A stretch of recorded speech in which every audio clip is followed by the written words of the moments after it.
Many a times, when we are given a task to do, we focus on how successful the outcome will be. We prepare ourselves for success. But when it comes to failure, we do not know how to deal with it. Why is that? The simplest example could be our semester exams, wherein the class's performance was average and in some cases it nosedived. However, there are two ways of approaching this. You can either consider yourself to be incapable, or you can accept that you lack a conceptual understanding in a subject and come back up stronger. This lesson I learned in my life when I was in the 8th grade while studying math.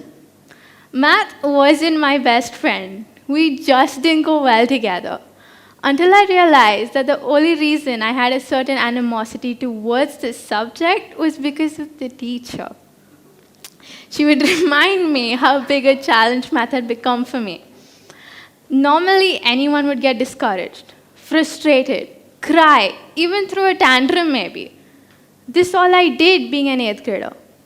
Although, today I would like to thank her because she is responsible for me becoming resilient and hardworking and in understanding concepts and knowing that there is no shortcut to success. Did it help?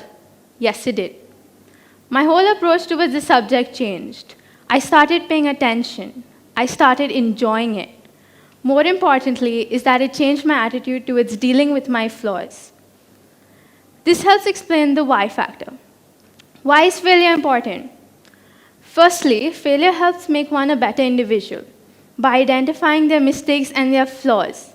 Although identifying it is just the flashing of the red flags, learning from it is another that starts your road to success, hence proving that failure is a stepping stone to success. Coming to the what factor. What is failure? Failure plays the role of the enemy in our eyes. This is because, well, we don't like failing. No one does. Failure is nothing but a wake-up call that could mean two things. One, what you're doing is not your cup of tea. Or two, you have done something wrong and that if you continue down the same path, you will fail. Therefore, implying that if you fail to plan, you plan to fail. You can either look at failure as a turning point or the end of you. When we humans get a taste of success, we tend to prioritize the outcome, the grand prize of winning. We forget the destination it took us to reach we forget the journey it took us to reach our destination. That comprises of all the times we failed. J.K. Rowling, the famous writer, well known for Harry Potter stories, correctly said, "It is impossible to live without failing unless you live so cautiously that you might as well have not lived at all, in which case you have failed by default." A famous example is that of Thomas Edison, who said, "I've not failed, I've just found 10,000 ways that won't work." When Edison was in school, he was sent back home. This was because no matter how hard the teachers tried, he couldn't grasp the concept, which caused them to label him addled in a letter that was sent home to his mother.